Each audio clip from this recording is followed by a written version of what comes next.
byatewe no kutuzuza inshingano ziri mu byo agomba gukora kandi akabikorera ku gihe. ese wenda ko nk'iyo abaturage bumvishe ngo hari umukozi wirukanwe gutyo usanga hari ukuntu bagenda bavuga ibintu bitandukanye, nk'abantu bari bubyumve mu rwego rwo kubamara amatsiko twabamenyesha yuko ari iki cyatumye yirukanwa ku buryo bakumva ukuri kwa nyako. Ukuri kwa nyako yirukanwe kubera kutuzuza inshingano. Ubundi umukozi yaba ari uwa leta ariko n'undi mukozi aba afite inshingano agomba kuzuza ziri mu byo agomba gukora. Rero kandi akanazibazwa nk'uko tunabitozwa n'ubuyobozi bukuru bw'igihugu, kubazwa inshingano no kuzikora ariko neza. Rero byaje kugaragara ko mu nshingano ashinzwe hari izo atujuje n'izo atujurije ku gihe, kandi tugomba gukorera ibintu ku gihe. Biba ngombwa rero hagendewe ku itegeko rigenga imyitwarire y'abakozi ba leta ko yakurwa mu nshingano. ese wenda niba atari ibanga, niba bishoboka, izo nshingano ni izi yatujuje? Abafite inshingano nyinshi, abafite inshingano zo gukurikirana ko imishinga ishyirwa mu bikorwa, cyane cyane nk'uko uvuze hari ibyo by'ubutaka, hari ibijyanye muzi ko turi mu cyerekezo cyo kwihutisha igikorwa cyo gutanga amazi ku baturage, kandi bikorwa mu buryo iryo shami riba ribishinzwe, n'ibindi bikorwa remezo abaturage baba bagomba kugerezwaho ku gihe mu bushobozi leta iba yatanze.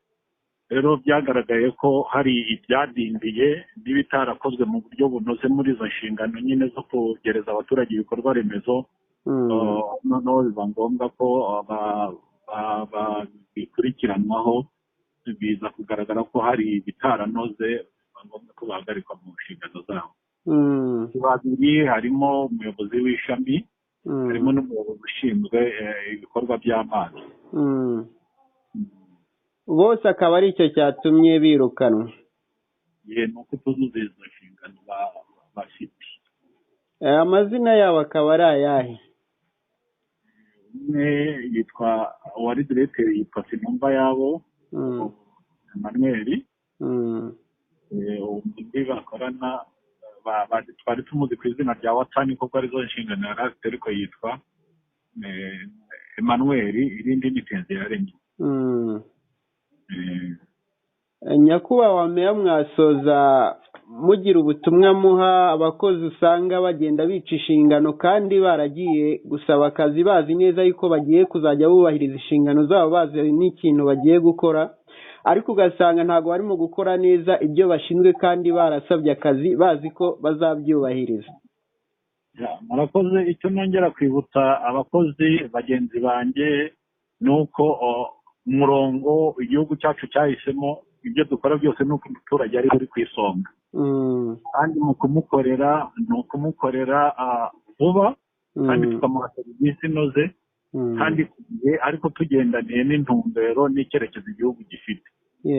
Iyo rero umukozi ageze mu kazi nk'uko mubivuze, inshingano zisobanutse agomba gushyira mu bikorwa, ntazishyire mu bikorwa igihe, cyangwa se ntanazishyire mu bikorwa uko bikwiriye, biba ngombwa rero ko abazwa izo nshingano. Rero icyo najyaho inama n'ubutumwa n'abakozi bagenzi banjye, dufite inshingano ikomeye yo guhindura no kwihutisha imibereho myiza n'iterambere ry'igihugu. Rero iyo dufite iyo nshingano kandi u Rwanda atari akarwa, ari igihugu kiri navuga mu marushanwa y'iterambere n'ibindi bihugu byo ku isi, biradusaba nk'uko nyakubahwa perezida wa repubulika ahora bidusaba gutekereza byagutse, no gukorera ku gihe no gukorera ku ntego, ariko ibyo byose tukazirikana ko umuturage ari ku isonga. Ntabwo tumuha ibisagutse, nta nubwo ibyo tumukorera ari imbabazi, ni inshingano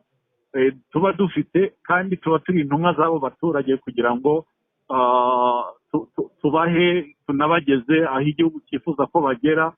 Igihugu rero cyaduhaye inshingano, kikaduha n'ibidufasha kuzuza izo nshingano, twakagombye guhora tubitekereza ahubwo tukagaragariza abaduhaye inshingano ko hari ibibura kugira ngo tuzinoze, aho kugira ngo n'ibihari tutabyihutisha cyangwa ngo tubihereho tunatekereze byagutse noneho bikeya ariko tubibyaza umusaruro kandi umuturage wacu ahore ku isonga nk'uko nyakubahwa perezida wa repubulika ahora bidushishikariza kandi abyifuriza abanyarwanda.